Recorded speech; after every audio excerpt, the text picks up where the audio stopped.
The stars bent and twisted as 300 warships dropped out of faster-than-light travel.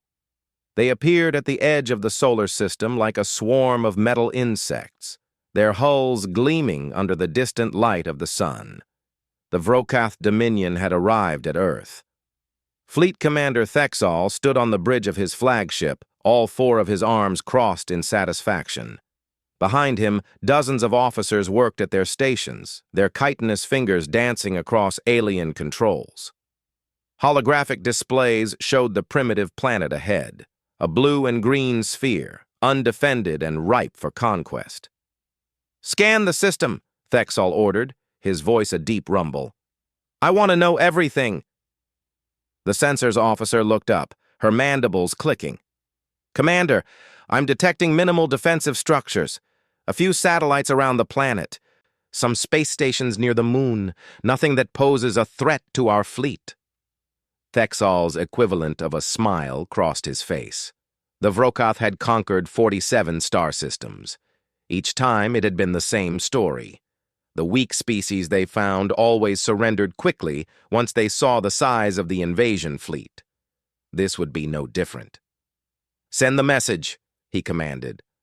Across all frequencies, in hundreds of languages, the ultimatum broadcast through space.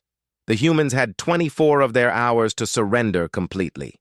They would hand over all weapons, all technology, and submit to Vrokath rule. Resistance would result in the complete destruction of their cities from orbit. The bridge crew waited for the response.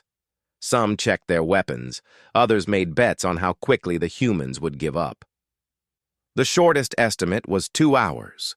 Then the communication console beeped. A single transmission came back from Earth. A human face appeared on the main screen. He was older, with gray hair and hard eyes. He wore a military uniform with stars on his shoulders. Behind him, flags from many nations hung on the wall.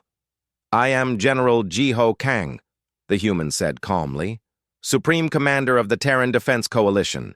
You have entered sovereign human space without permission. This is your only warning. Turn your ships around and leave. If you continue, you will face consequences." The bridge fell silent for a moment. Then Thexal began to laugh. His officers joined in, a chorus of clicking and hissing sounds. "Consequences?" Thexal repeated. "You have no fleet, no weapons that can harm us. Your planet is alone in the darkness. And you dare to threaten us?" The human's expression didn't change. "We gave you a chance. What happens next is your choice." The transmission ended. Thexal waved a dismissive hand. "Full speed ahead. Target their moon. We'll destroy one of their stations to show we're serious.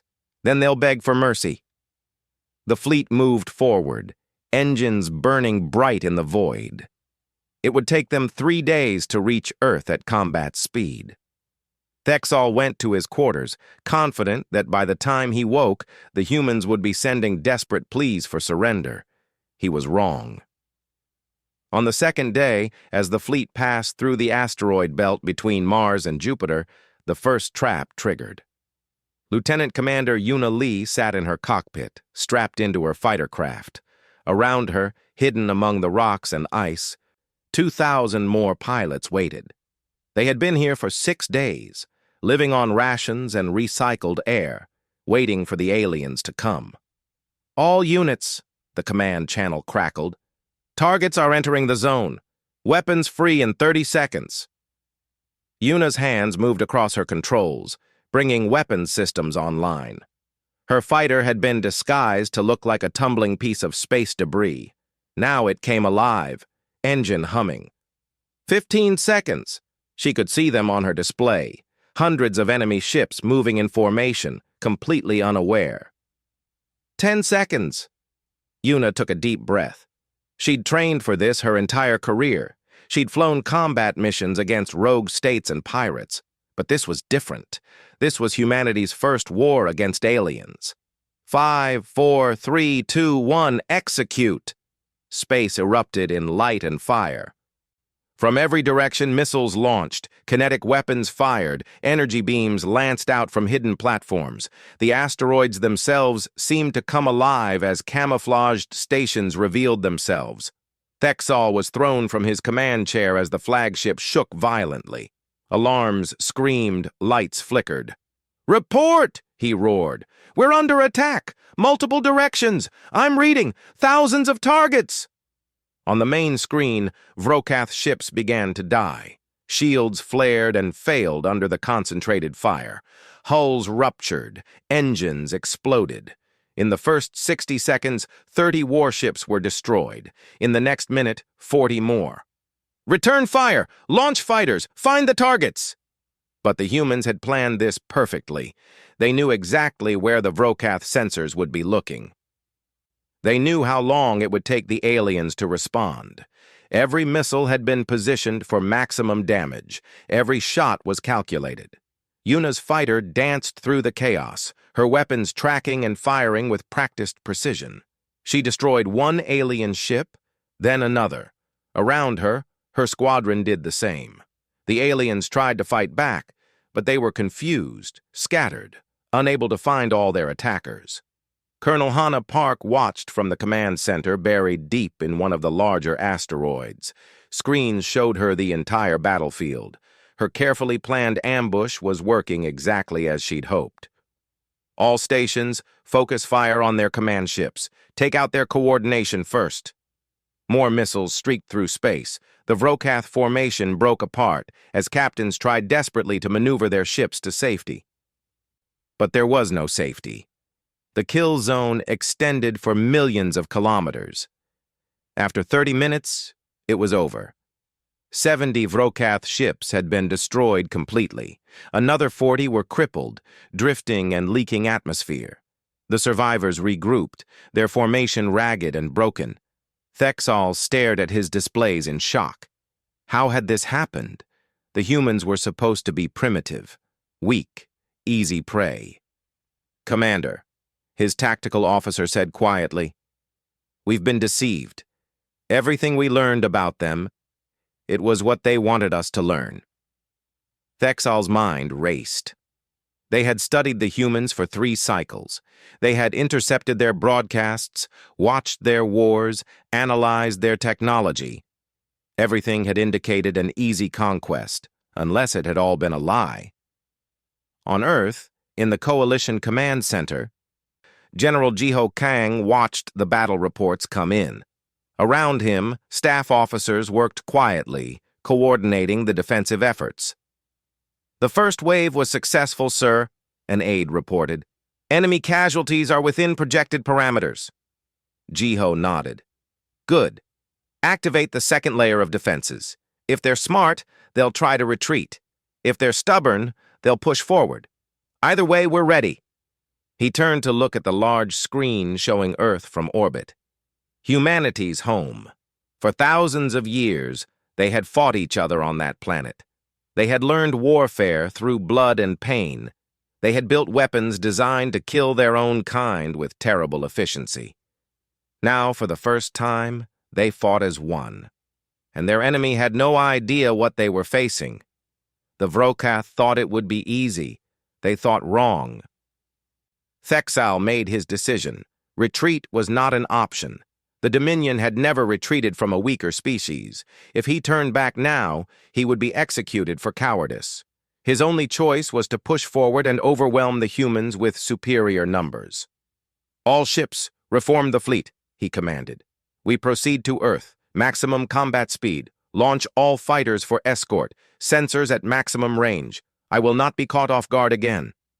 The remaining 230 Vrokath warships accelerated toward Earth. They moved in a tighter formation now, weapons charged and ready. Every sensor swept space ahead, searching for hidden threats. In orbit around Earth's moon, Captain Minho Choi stood in the command center of what looked like a large defensive station. It was a massive structure, bristling with weapons and sensor arrays. To any observer, it would appear to be humanity's main orbital fortress. "Captain," one of his officers said, "enemy fleet will be in weapons range in 40 minutes." Minho nodded calmly. He was a young officer for such an important command, only 32 years old. But he'd earned his position through skill and intelligence, and right now, he needed both. Begin power-up sequence on all weapon systems, make it obvious. I want them to see us charging our guns. Sir, trust me, Minho said with a slight smile. We need to look scary. Across the command center, crew members worked at their stations. Energy readings spiked as massive railguns powered up. Missile tubes loaded their ammunition. Shield generators hummed to life. Every system was designed to create the largest possible signature on enemy sensors. The Vrokath fleet detected it immediately. Commander, the sensors officer reported to Thexal. Large defensive platform orbiting their moon. It's powering weapons. Analysis suggests it's their primary defense station. Thexal leaned forward. This made sense. Every species put their strongest defenses close to their home planet.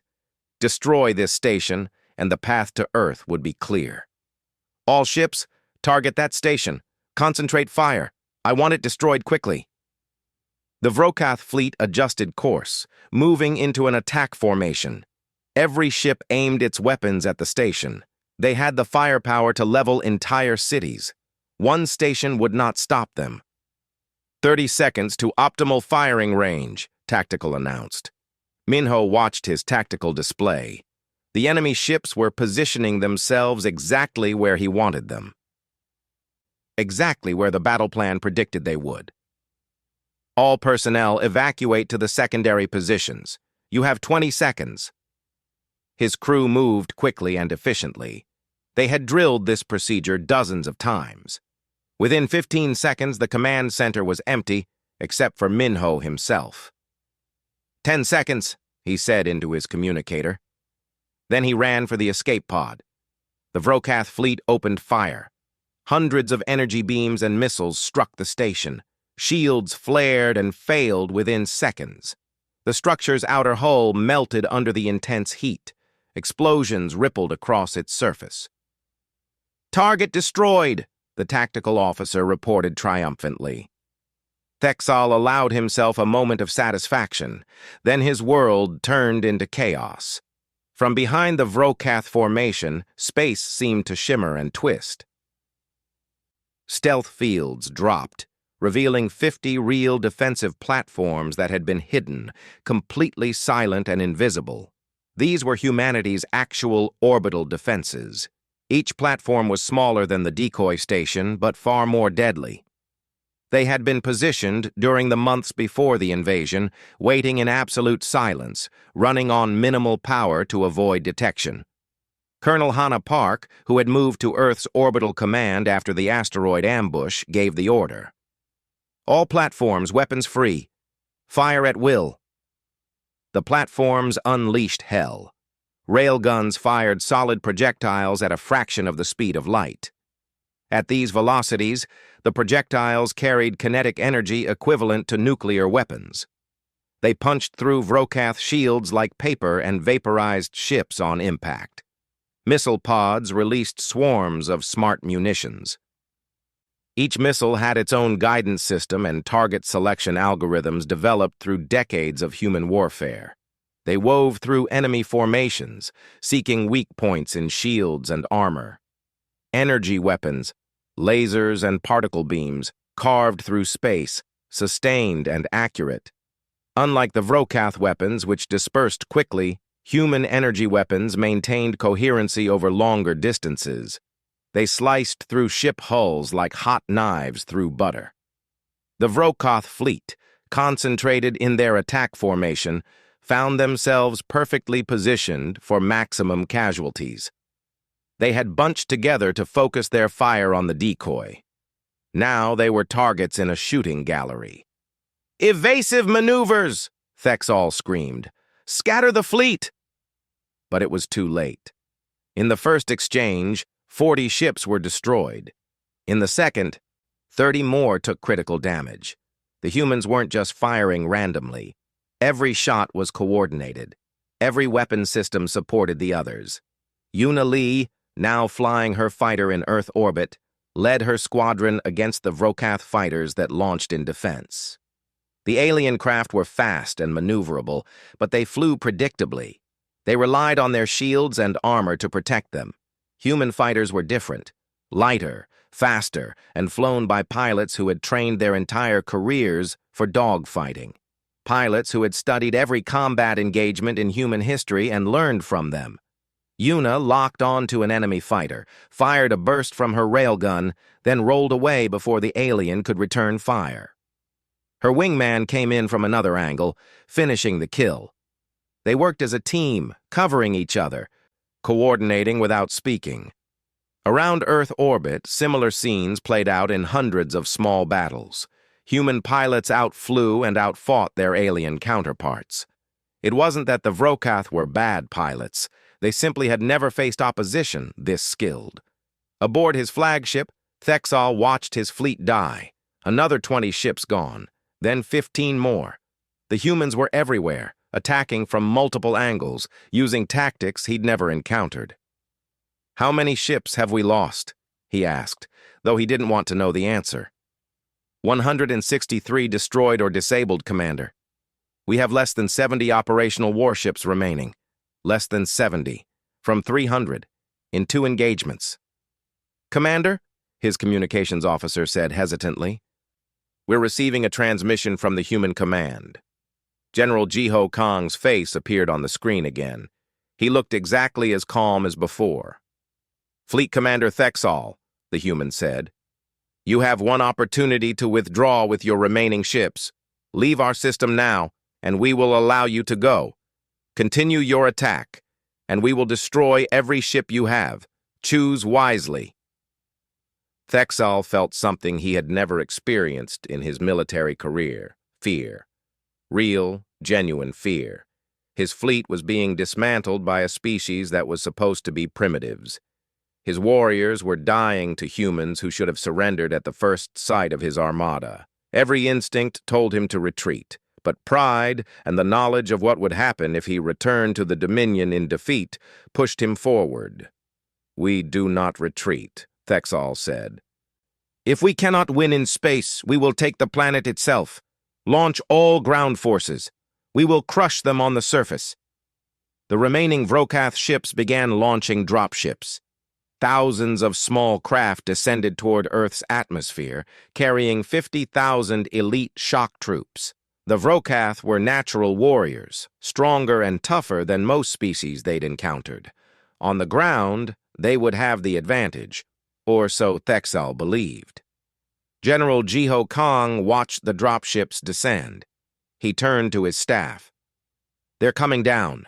Inform ground forces. Let's show them what happens when you bring a ground war to Earth." In fortified positions across the planet, hundreds of thousands of soldiers received the alert. They checked their weapons, powered up their armor, and prepared for battle. The Vrokath were about to learn the hardest lesson of the invasion. Humans had been fighting ground wars for 10,000 years. They were very, very good at it. The dropships burned through Earth's atmosphere like falling stars. Anti-aircraft fire lit up the sky, destroying many of the craft before they could land. But enough survived. Thousands of Vrokath warriors reached the surface, their ships touching down across a wide valley in what had once been the Korean peninsula. Thexal himself rode in the lead dropship. He would lead this assault personally. The Vrokath were warriors by nature. Their bodies were built for combat. 3 meters tall, covered in natural chitinous armor, with 4 powerful arms capable of tearing metal. They had conquered worlds with their physical might. The ramp dropped, and Thexal charged out with his warriors behind him. They expected to face terrified civilians and light resistance. They expected to overwhelm the humans through sheer strength and ferocity. Instead, they found a killing field. Sergeant Major Taemin Yoon had been in position for 3 days. His battalion of Marines was dug into reinforced bunkers arranged in a defensive perimeter. Behind him, artillery batteries waited. Above, drones circled, feeding targeting data to every weapon system in the area. Taemin watched through his helmet's display as the alien dropships landed. He counted them calmly: 50, 60, 70. About 1,000 enemies per ship. Simple math. "All units, hold fire until they're fully deployed," he ordered. "Let them think they have a chance." The Vrokath warriors spread out across the valley floor. They carried energy weapons and vibroblades. They roared their battle cries, a sound meant to terrify their enemies. They began to advance toward the human positions. 75% deployed, his tactical officer reported. "Not yet," Taman said. The aliens were closer now. He could see their faces through his magnified optics. They looked confident, eager. "All deployed. They're advancing in formation." "Now," Taman said quietly, "light them up." Every weapon in the defensive perimeter opened fire simultaneously. Automated turrets tracked targets with computer precision, firing bursts that caught the Vrokath warriors in overlapping fields of fire. Heavy machine guns mounted in bunkers sent streams of armor-piercing rounds downrange. Rail guns fired from elevated positions, their projectiles punching through multiple enemies with each shot. The Vrokath charge faltered as warriors began to fall. Their natural armor protected them from some weapons, but human ammunition was designed to penetrate hardened targets. The rounds found weak points, joints, eye clusters, softer tissue beneath armor plates. Thexal dove for cover behind a rock as energy beams and bullets filled the air around him. Warriors fell around him, their bodies torn apart by weapons fire. This wasn't supposed to happen. They were supposed to be stronger than the humans. "Return fire!" he screamed. "Close to melee distance!" The Vrokath warriors tried. They fired their energy weapons at the bunkers, but the fortifications absorbed the damage. They tried to advance, but the crossfire was too intense. For every meter they moved forward, dozens died. Then the artillery began. Lieutenant Hyun Nam sat in the fire control center 5 kilometers away, watching drone footage of the battlefield. His artillery batteries had pre-plotted every meter of that valley. He'd run simulations dozens of times, calculating optimal fire patterns. "Fire mission," he said calmly. "Pattern Delta. Execute." Across the valley, shells began to fall. High explosive rounds, cluster munitions, and thermobaric weapons detonated among the Vrokath forces. The ground itself seemed to erupt in flames and shrapnel. The Vrokath lines broke, warriors scattered, trying to find cover, trying to escape the hellish bombardment. Some tried to retreat to their dropships. Many never made it. A group of about 500 Vrokath managed to reach the human defensive line. They came in close, where their superior strength would matter. They crashed into the bunker positions, ready to tear the humans apart with their bare hands. Then they met Marines in powered armor. Taman's suit amplified his strength tenfold. The armor plates could withstand energy weapons and small arms fire. Inside his helmet, tactical displays showed him every threat and gave him perfect situational awareness. A Vrokath warrior, massive and terrifying, charged at him with all 4 arms extended. Taman sidestepped with speed the alien didn't expect, grabbed one arm and used the Vrokath's momentum to throw him into a wall. The impact shattered armor plates. Another alien came at him with a vibroblade. Taman blocked with his armored forearm, the blade skittering off harmlessly, then drove his armored fist into the warrior's center mass. Ribs cracked. The alien fell. All around him, his Marines fought with skill and precision. They had trained in hand-to-hand combat since basic training. They knew leverage, weak points, and how to use their armor's strength effectively. The Vrokath might be naturally stronger, but in powered armor, humans were just as strong and far better trained. The melee lasted 10 minutes. When it was over, every Vrokath warrior who had reached the line was either dead or captured. Thexal watched in horror from his cover. Half his ground force was dead or wounded. The humans hadn't even deployed their full strength yet. They'd been ready, waiting, like they knew exactly how this battle would go. Then he heard a new sound, a rumbling thunder that grew louder by the second. Major Soman Han commanded the 3rd Armored Cavalry Battalion. Her tanks and fighting vehicles had been positioned behind a ridgeline, hidden from sight. Now, with the Vrokath forces in disarray, she gave the order to advance. All units, over the ridge. Attack pattern hammer. Let's finish this. 40 main battle tanks crested the ridge and opened fire.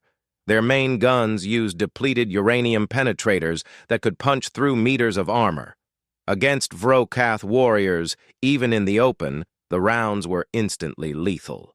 Fighting vehicles followed, their autocannons adding to the firepower. Infantry dismounted and advanced behind the armor, methodically clearing any remaining resistance. The Vrokath tried to fight back. Some managed to damage a few vehicles with lucky shots, but they were surrounded, outgunned, and completely demoralized. Their invasion force was being systematically destroyed. Thexol finally admitted defeat. All forces surrender. Drop your weapons. The surviving Vrokath warriors obeyed. They threw down their arms and raised all 4 hands in the air. Human soldiers moved in carefully, securing prisoners with practiced efficiency. Within an hour, it was over. Of the 50,000 elite Vrokath warriors who had landed, fewer than 15,000 survived as prisoners. The rest were dead or dying on the valley floor. Thexol himself was led at gunpoint to a transport vehicle. As he was loaded aboard, he looked at the human soldiers around him. They were smaller than his warriors, weaker, without armor, but they had fought with a skill and coordination that terrified him. The vehicle took him to a military base where he was placed in a holding cell. The door closed behind him, and Thexol sat in the darkness trying to understand what had happened. The Vrokath had conquered 47 star systems. They had never lost a battle. They had never even come close to defeat. Now, in a single day, they had been destroyed by a species they thought was primitive. General Jiho Kong reviewed the battle reports in his command center. Casualties had been light on the human side, fewer than 500 killed, another 1,000 wounded. The defenses had worked perfectly. "What about the remaining Vrokath ships in orbit?" an aide asked. "They're holding position near the moon," Jiho said. "They haven't tried to attack or retreat. I think they're in shock." "What do we do with them, sir?" Jiho considered this. The humans had won decisively. They had proven that Earth was not an easy target. But what came next would be just as important as the battle itself. "Bring their commander to me," Jiho said. "It's time we had a conversation." They brought Thexol to the Terran Defense Coalition headquarters 2 days after his capture. The building was massive, built partially underground for protection. Human guards escorted him through corridors filled with busy personnel. Everyone he passed looked at him with cold, evaluating eyes. The guards took him to a large conference room. Windows along one wall showed the city outside, intact, undamaged, bustling with life. The invasion had barely touched it. General Jiho Kang sat at the head of a long table. Other humans sat along the sides, military officers, scientists, and officials. They all watched Thexol as the guards positioned him at the far end of the table. "Please sit," Jiho said, gesturing to a chair designed for Vrokath physiology. They had prepared for this meeting. Thexol sat, all 4 arms held stiffly. He was a prisoner, but he would maintain his dignity. Jiho studied him for a moment, then spoke. "Fleet Commander Thexol, do you understand why you lost?" Thexol's mandibles clicked in frustration. "You deceived us. You made us believe you were weak." "Yes," Jiho agreed. "We did. But that's not the whole answer. Let me show you something." He gestured, and a holographic display activated above the table. It showed Earth from space, then zoomed in to show different regions of the planet. "For most of our history," Jiho explained, "humanity was divided. We had hundreds of nations, thousands of ethnic groups, countless different languages and cultures. We fought each other constantly. The display showed images from human history, ancient battles with swords and spears, medieval sieges, musket warfare, industrial age conflicts, nuclear weapons. The images were brutal and violent. "We have been at war with ourselves for 10,000 years," Jiho continued. "Every conflict taught us lessons. Every weapon we built was designed to kill other humans. Every strategy we developed was tested against opponents who were just as intelligent as we were." Dr. Narration, sitting halfway down the table, leaned forward. She was a xenoanthropologist, one of Earth's leading experts on alien cultures. "Commander Thexal," she said gently, "we studied your species while you were studying us. The Vrokath Dominion has been stable for 300 years. Your military hasn't fought a real war in generations. You conquer species that surrender after a show of force. Your tactics are designed for intimidation, not actual combat." Another display showed Vrokath military doctrine. It was straightforward and predictable. Overwhelming force, frontal assaults, intimidation through size and numbers. "You never adapted," Nari continued, "because you never needed to. Every species you encountered was either too weak to fight or too smart to try." Thexal felt anger rising. "Are you saying we are inferior warriors?" "No," Jiho said firmly. "Your warriors are strong and brave, but warfare is more than individual strength. It's about strategy, tactics, logistics, intelligence, deception, and adaptation. These are things we've spent millennia perfecting." Commander Doyun Quan, head of Terran intelligence, spoke next. He was younger than the general, with sharp eyes that missed nothing. "We detected your surveillance drones 8 years ago," Doyun said. "We knew you were watching us. So we gave you a show. Every broadcast you intercepted was carefully created. We made you see divided nations, primitive technology, and weak defenses. All of it was a lie designed to make you overconfident." He pulled up data files showing the Vrokath surveillance patterns and the counterintelligence operations humanity had run. "We hacked your communication networks 5 years ago," Doyun continued. "We studied your battle tactics, your fleet formations, your command structure. We knew exactly how you would attack because we'd seen you do it 47 times before." Thexal felt cold. 8 years. They had been preparing for 8 years while the Vrokath thought they were unknown. "Every defensive position you encountered was placed specifically to counter your expected attack pattern," Doyun said. "The asteroid ambush, the decoy station, the ground forces positions, all of it was designed around what we knew you would do." Colonel Minji, head of strategic warfare planning, activated another display. This one showed simulations, counterfactual scenarios of what could have happened if the battle had gone differently. "This is what would happen if you had brought your full fleet of 600 ships instead of just 300, she said. The simulation showed a larger Vrokath fleet arriving. Human defenses adapted using additional hidden platforms and reserve forces. The Vrokath losses were higher, but the outcome was the same. "This is if you had attacked Earth directly without stopping," Minji continued. Another simulation. Human defensive satellites destroyed the approaching fleet with massed fire. Losses on both sides were higher, but Earth survived. "This is if you had split your fleet and attacked from multiple directions." The simulation showed human forces responding with distributed defenses and coordinated counterattacks. Again, the Vrokath lost. "We ran over 5,000 scenarios," Minji said quietly. "In every one, Earth survives. In most of them, your fleet is destroyed. We were ready for anything you could do." She paused, then brought up a final simulation. This one was different. "This is what happens if we go on the offensive."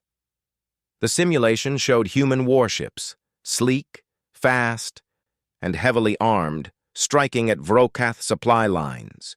It showed special operations teams infiltrating Vrokath worlds, organizing resistance among conquered species. It showed psychological warfare campaigns that turned subject populations against the Dominion.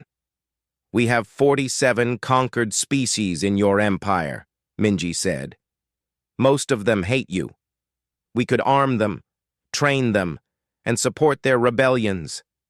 We could strike your logistics, destroy your shipyards, and cut off your resources. And we could do it while keeping our homeworld completely safe. The simulation showed the Vrolcath Dominion collapsing into civil war within 5 years.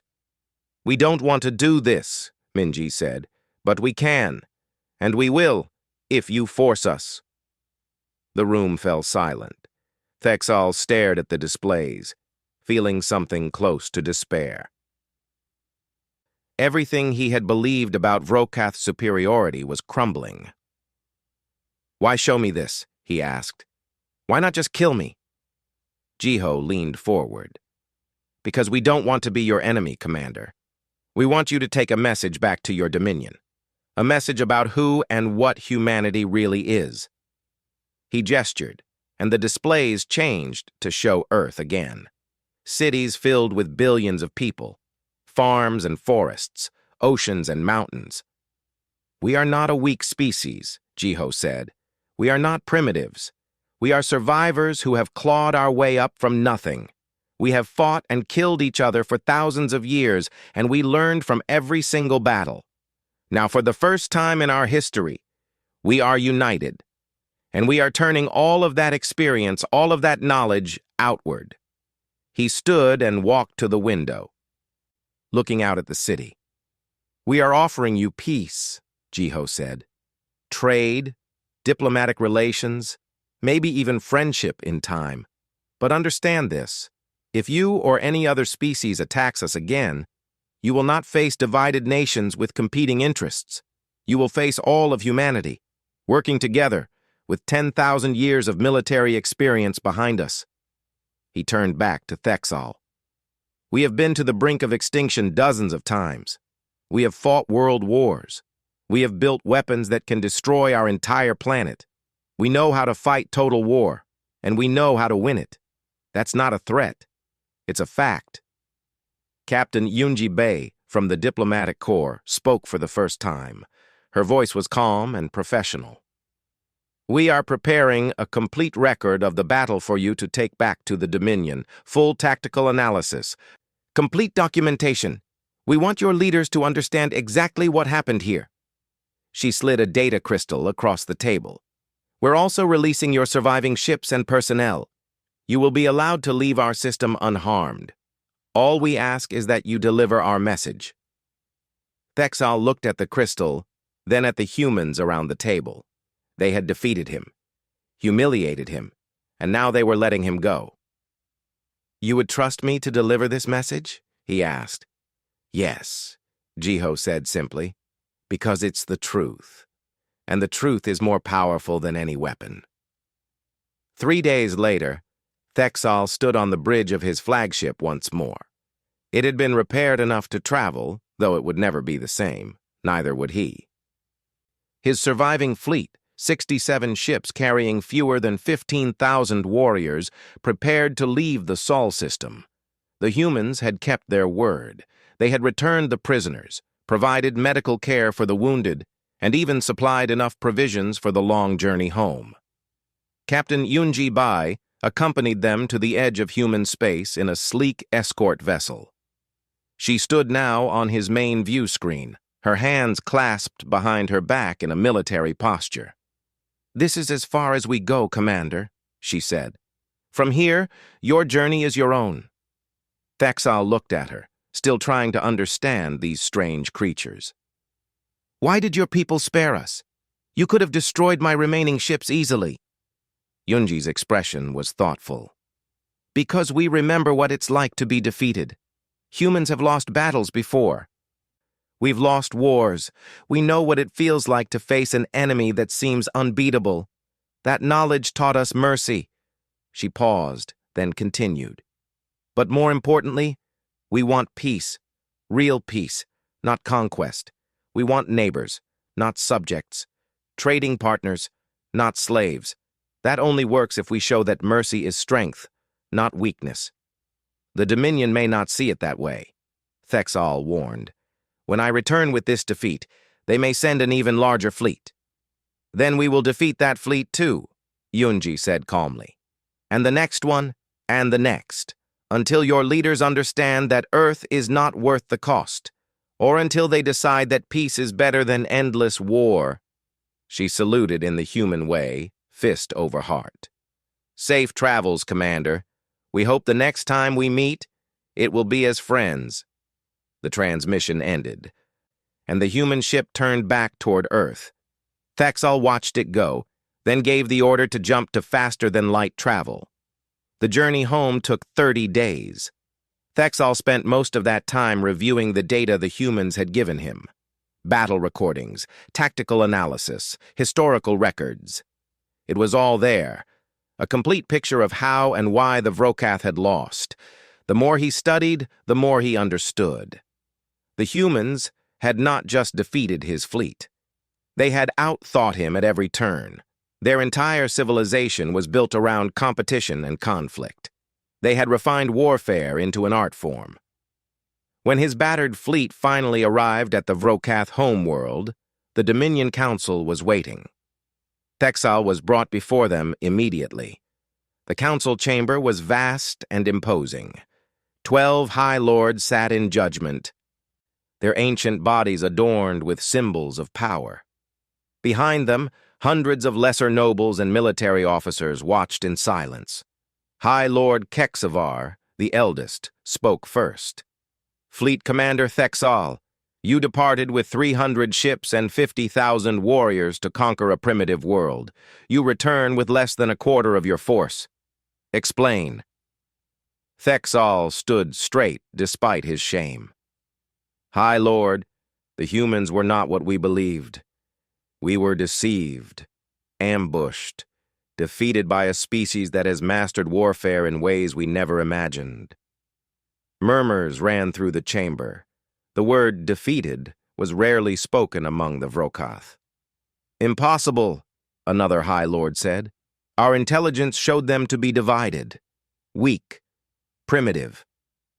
"That intelligence was manufactured," Thexal replied. He gestured, and his aide activated the holographic displays. The data crystal the humans had given him began to play. For 3 hours, the council watched.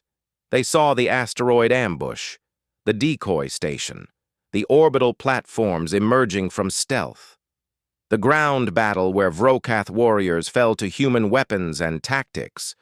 Every detail was documented with clinical precision. Then the simulations played, the counterfactual scenarios showing how the humans had prepared for every possible Vrokath strategy, the projections of what would happen if the Dominion sent more fleets. Finally, the historical records, humanity's 10,000 years of warfare, their weapons, their tactics, their endless, brutal evolution as warriors. When it finished, the chamber was silent. "They planned this for 8 years, Thexal said quietly. "They knew we were watching. They studied us while we thought we were studying them. Every move they made was designed to make us overconfident, and it worked." High Lord Kexvar was ancient enough to remember the early days of the Dominion, when they had actually fought wars against equals. He understood what the others were still struggling to accept. "What do the humans want?" he asked. "Peace," Thexal said. "Trade, diplomatic relations. They sent me back to deliver that message. They could have destroyed my remaining ships, but they let us go. They want to be our neighbors, not our enemies." "And if we refuse?" another High Lord asked. "If we send our full fleet against them?" Thexal played the final simulation, the one showing humanity on the offensive. The council watched as human ships struck at supply lines, as conquered species rebelled with human support, as the Dominion itself began to collapse. "They can destroy us," Thexal said.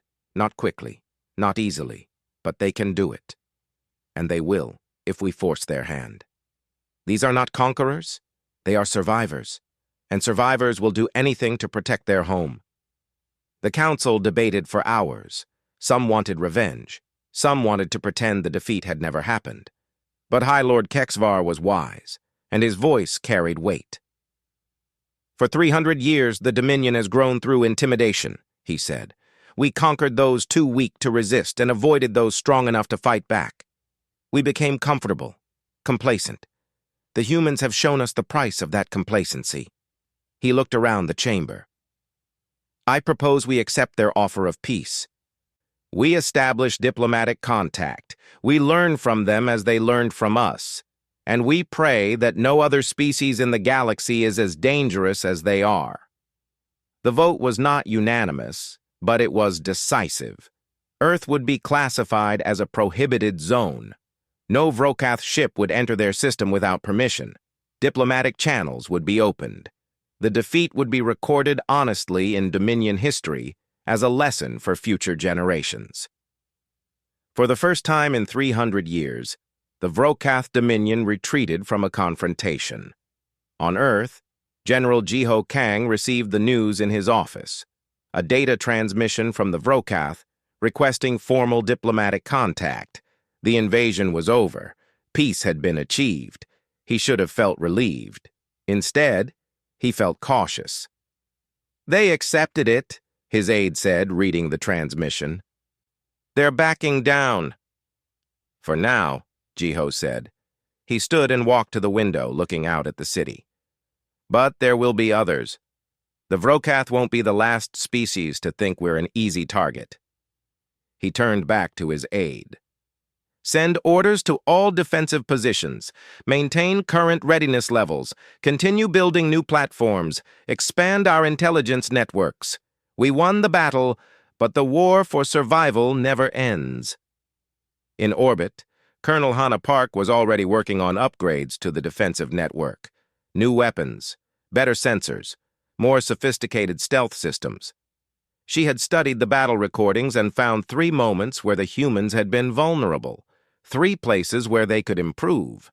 Next time, and there would be a next time, they would be even more ready.